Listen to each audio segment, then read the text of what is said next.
La voz del gran jefe, ¿podemos sintetizarlo lo que no leímos todavía de San Martín? Sí, no leímos mucho, me parece. Toda su etapa española, por ejemplo, es una biografía completa, ¿no? De este hombre que vivió 72 años, una vida longeva.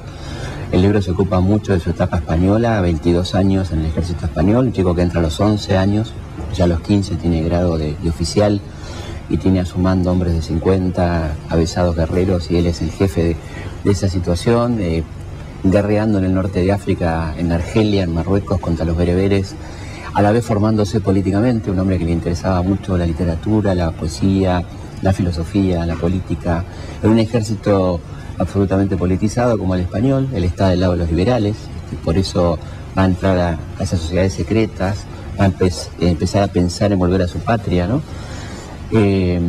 No leímos mucho tampoco sobre su actuación política en Argentina, ¿no?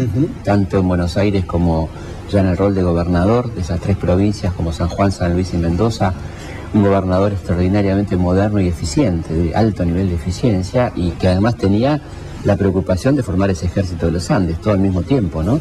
Pero un hombre que promueve la salud pública, es el primero que se ocupa de la salud pública en nuestro país, ¿no? Con leyes que tienen que ver con la vacunación obligatoria contra la viruela, es promotor de la educación, creando un colegio secundario, metiéndose en los programas de estudio para hacer una educación moderna, convirtiendo, por ejemplo, a los frailes de los conventos que él decía que estaban ociosos en agentes sanitarios para que ayudaran a vacunar, dándole cursos de capacitación, fomentando la vitivinicultura, ¿no? El riego, bueno, un hombre altamente eficiente y a la vez remando este ejército para una locura como fue Cruce los Andes, que era una locura realmente, claro, ¿no? El registro que uno tiene es el San Martín militar, digamos, sí, el de las campañas, el del Cruce a los Andes, el de las batallas, el de la batalla de San Lorenzo. Es un recorte, ¿no? Es un recorte que se hizo intencionadamente en determinado momento en nuestra historia, ¿no? ¿Quién lo hizo y por qué? Lo hicieron sobre todo a partir del año 30, del golpe del 30, donde se instaló la imagen del militar profesional, aquel que no tiene que ver con la política o que está por sobre la política, peor aún. Y San Martín era una persona, un hombre político, con muchos intereses políticos, ¿no? Con interés en el buen sentido de la palabra. Le interesaba la política, le interesaba gobernar, le interesaba saber qué pasaba en su país. Pero ese recorte lo convierte en un militar, estrictamente militar, alejado de las pasiones, como se dice. Y no existen las personas alejadas de las pasiones, afortunadamente, ¿no? Salvo los dioses, pero hay que ver qué dioses, porque los griegos eran dioses muy pasionales, por cierto, ¿no? Hay un documento de Alvear que vos publicás acá que es casi inédito. Es inédito, prácticamente inédito, porque nunca se volvió a publicar desde 1824, que pasó a ocultarse. Es un documento muy curioso donde Carlos María de Alvear escribe como si fuera San Martín, en primera persona, como si fuera una autobiografía, calumniando horriblemente a San Martín, como si se autoincriminara a San Martín de crímenes que nunca cometió, ni latrocinios que nunca cometió.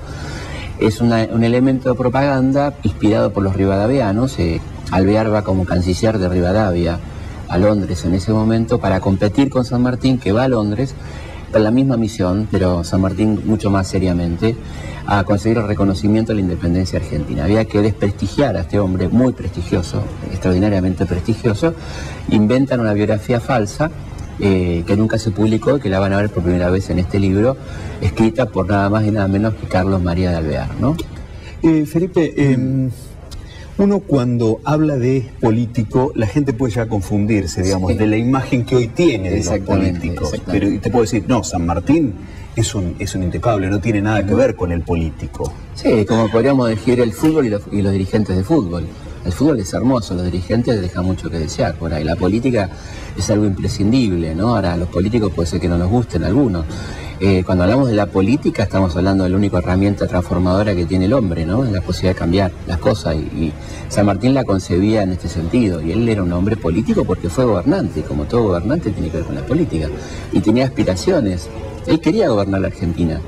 Cuando vuelve del Perú tiene esas intenciones, tiene vínculos con Bustos, con López, de armar una especie de confederación para enfrentar ese poder unitario, ¿no? Sin ser el federal. Cuesta mucho entender que él era enemigo de los unitarios, pero no era federal, porque entendía que el federalismo era complejo, que iba a ser difícil aplicarlo en un país tan unitario como la Argentina, que había que buscar otro modelo. Pero él tiene pretensiones de gobernar la Argentina, ¿no? El recuerdo que uno tiene de haber estudiado la vida de San Martín en la escuela es que cuando vuelve de Perú va directamente a Francia y ya se lo ve con el pelo blanco, sí, ya una persona de edad avanzada. Mentira, es una mentira icónica que se creó, porque esa imagen de subiendo al barco o en el barco con su hija de 7 años, él tiene 40 y pico de años, no es ningún anciano, está en la flor de su vida, muy activo y pensando en seguir aportando a su país como seguirá haciendo desde el exilio. De hecho, él vuelve a la Argentina en el 29 con ganas de quedarse a vivir acá y se encuentra con el horror del asesinato de Dorrego, que para él tiene una gravedad enorme, porque estamos hablando de Dorrego, que fue oficial suyo en el Ejército del Norte, un gran oficial, y Lavalle, que lo acompañó en toda la campaña libertadora, así que para él es tremendo lo que acaba de pasar, ¿no? Y realmente entiende que Lavalle está totalmente equivocado, que es un instrumento de los rivadavianos, así se lo dice. Y hay una carta muy impresionante donde le dice a Lavalle que él no va a poder, no está en condiciones de gobernar, que no tiene capacidad como gobernante, se lo dice claramente, ¿no? Y tenía toda la razón, porque el gobierno de Lavalle dura apenas 6 meses y hay más de 3.000 muertos, ¿no? Claro. ¿Hay una identificación personal con San Martín? ¿De parte mía? Sí. Sí, absolutamente. Sí, lo cual no me impide escribir sobre él, digamos, ¿no? Ajá. Pero no quiere decir que le perdone todo, ¿no? Pero uno es una persona que uno lógicamente se identifica, como le pasa a todos los argentinos. Ajá. Eso no quiere decir que uno no tenga cosas para criticarle. Sí. Pero evidentemente es un personaje al que le debemos muchísimo, ¿no? Le debemos que la Argentina exista como tal, entre otras cosas, ¿no? A él y a otros tantos. ¿Los sanmartinianos cómo lo tomaron? ¿El libro? Sí. Por ahora muy bien. El instituto está hoy en día en muy buenas manos, ¿no? Está Eduardo García Caffi, hay una gran renovación. Ajá. He tenido mucho apoyo del instituto y creo que, me parece que el libro no debería caerle mal a nadie, digamos, ¿no? Salvo a los enemigos de San Martín, justamente. Totalmente. Decíamos, ¿no? Una infidencia personal, digamos. Uno ha vuelto a leer libros de historia, digamos, a partir de Piña. Lo bueno de esto, más allá del interlocutor, es poder hacerse cargo, digamos, y poder conocer parte de la historia del país más allá de los estudios formales. ¿Te ha pasado de que chicos, fundamentalmente, han vuelto, digamos, un poco con esto, se han metido en la historia a partir de tus trabajos? Sí, mucho. Tengo mucho público infantil y juvenil que viene a las charlas. Para mí es lindísimo quedarme hablando con los pibes, pero que no son muy escuchados a veces por los adultos. Y uno se da cuenta de las ganas que tienen de hablar y es un momento hermoso para mí. Me traen dibujitos, me quedo hablando con ellos y siempre tienen reflexiones extraordinariamente inteligentes. Los chicos tienen esa pureza y esa cosa tan linda, ¿no? De la cual uno tiene que aprender. ¿Leen menos que antes? Y un poco de ser, un poco que haya una competencia fuerte del mundo electrónico, pero los chicos leen, leen, me parece que un poco más que los adultos, si nos ponemos a pensar, porque es bastante curioso la visión adulta sobre el tema, porque si los chicos no leen, pero ellos tampoco leen, entonces ¿de dónde van a salir lectores los chicos, no? Te decía que en las vacaciones siempre uno de los libros que llevo es uno de Piña. ¿Vos cuando te vas de vacaciones? Yo me llevo muchos libros, no por estar en Rosario, porque es una gran verdad, me llevo libros del Negro, a quien tuve la suerte de conocer, y lo elijo para los viajes porque es un gran compañero, ¿no? Esa complicidad que tenía el querido Fontana Rosa siempre me acompaña. Algún libro del Negro, me llevo muchos libros y ahora me llevo muchos en la tablet. En la tablet. Miles. No, pero siempre uno del Negro me acompaña porque es una maravilla, ¿no? Y creo que la academia le debe el reconocimiento como un escritor en serio, porque el Negro era un gran escritor, además de un extraordinario humorista, un extraordinario escritor. Para un historiador, sí. ¿Qué es lo que saca del Negro? Mira, el Negro saca el relato, ¿no? La descripción de un Rosario y de un país, porque el Negro se metió no solo con Rosario, sino con el país. El Negro nos describió como a los argentinos como pocos, una radiografía del argentino, ¿no?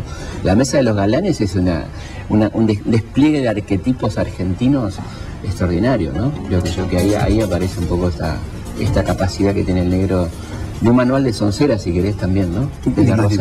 Ni más ni menos. Sí, un gusto. Gracias por venir.